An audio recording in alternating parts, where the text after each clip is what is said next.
Assalamualaikum warahmatullahi wabarakatuh. Alhamdulillah, pada kesempatan kali ini kita bertemu di awal perkuliahan. Adik-adik mahasiswa sehat semua?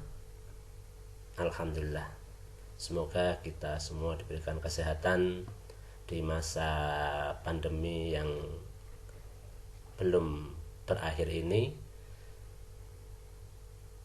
Untuk kesempatan kali ini saya insya Allah selama kurang lebih 1 semester ke depan mendampingi adik-adik mahasiswa untuk mengkaji atau mendalami materi perkuliahan pendidikan agama Islam di perguruan tinggi. Namun sebelum kita melaksanakan perkuliahan 1 semester ke depan, maka kita awali pada pertemuan kali ini, yaitu kita perkenalan terlebih dahulu, kemudian nanti apa saja yang perlu kita sepakati dalam perkuliahan 1 semester ke depan. Yang pertama, saya awali dari saya dulu. Jadi saya bernama M. Imaduddin SAG MSI. M-nya adalah Muhammad Imaduddin, sarjana agama, Magister Studi Islam.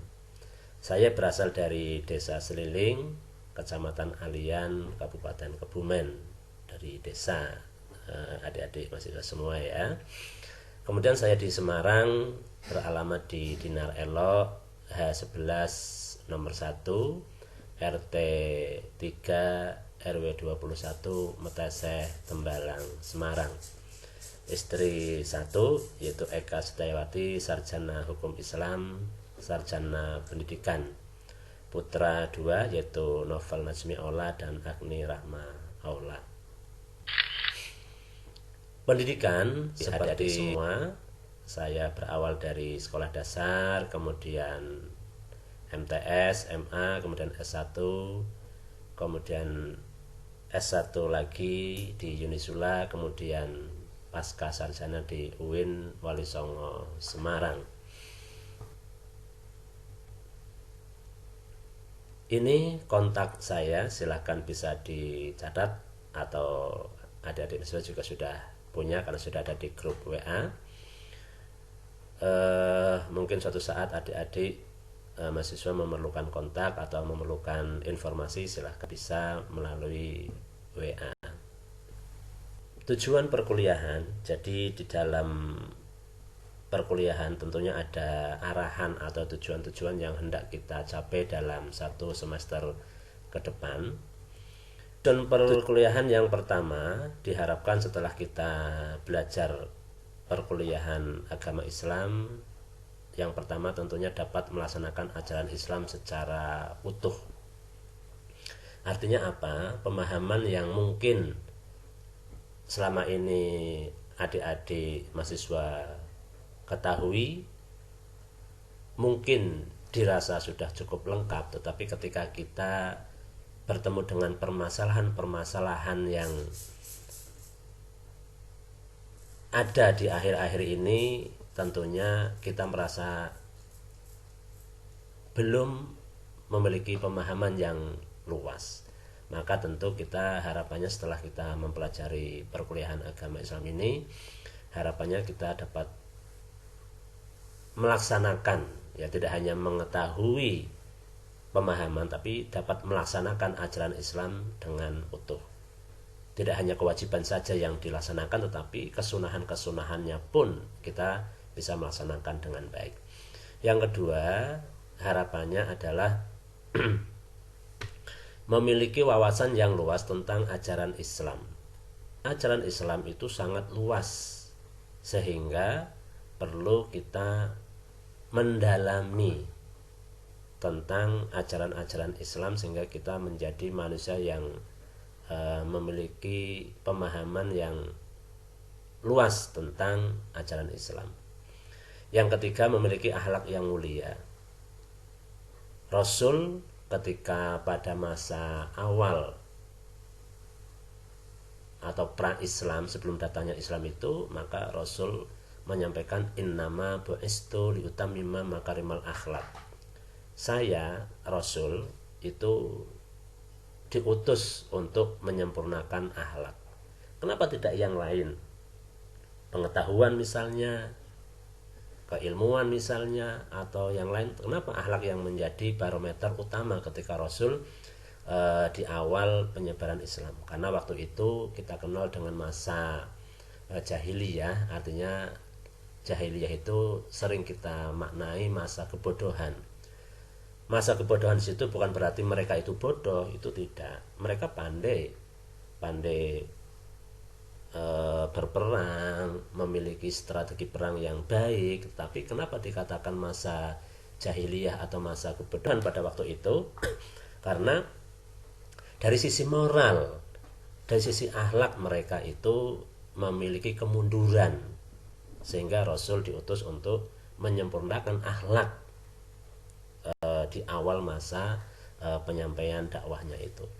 Yang keempat, memiliki kemampuan dalam mengaktualisasikan nilai-nilai Islam di dalam profesi.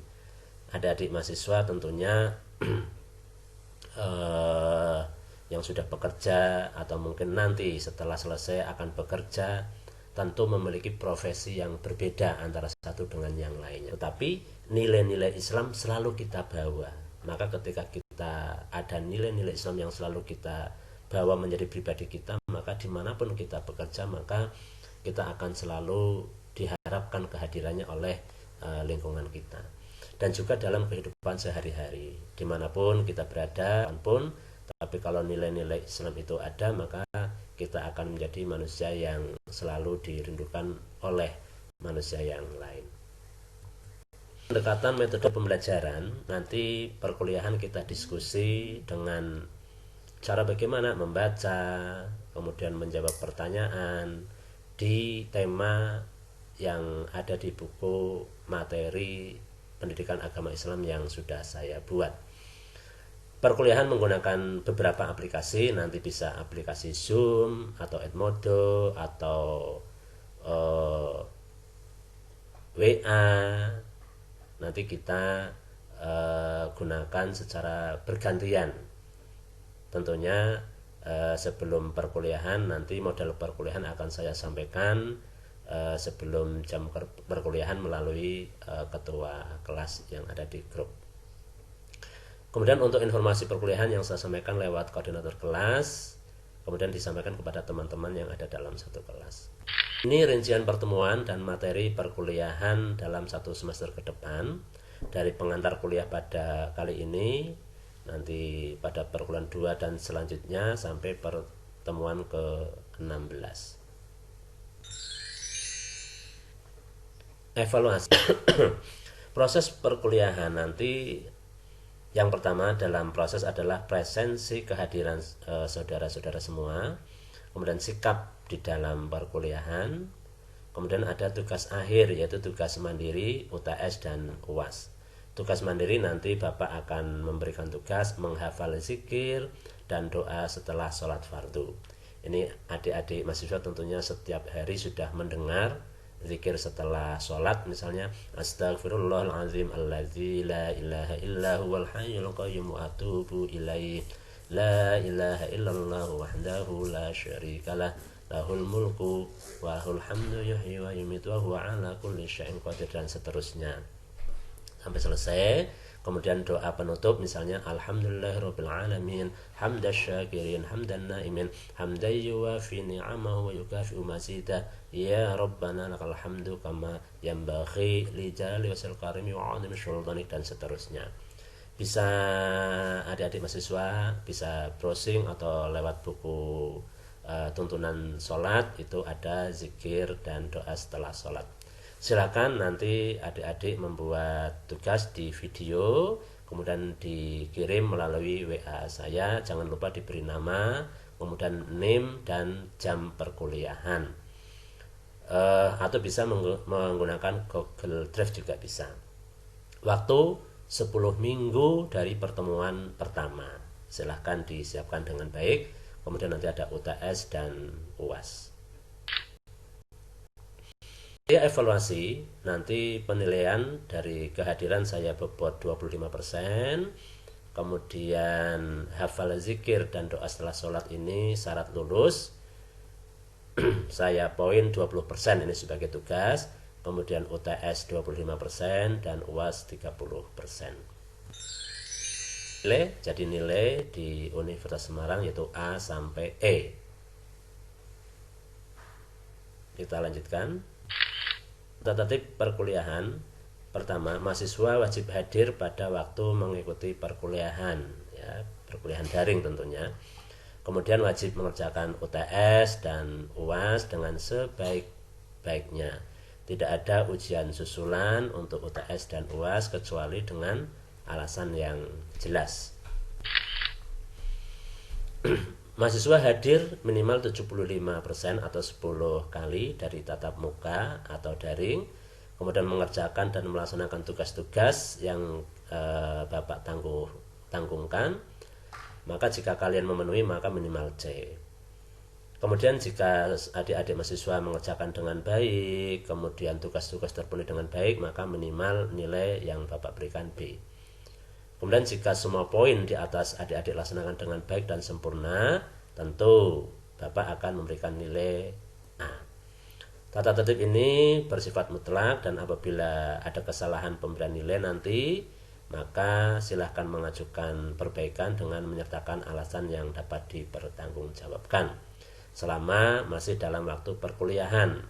Nanti setelah perkuliahan akhir 16 kali pertemuan, maka Bapak tidak akan memberikan perbaikan.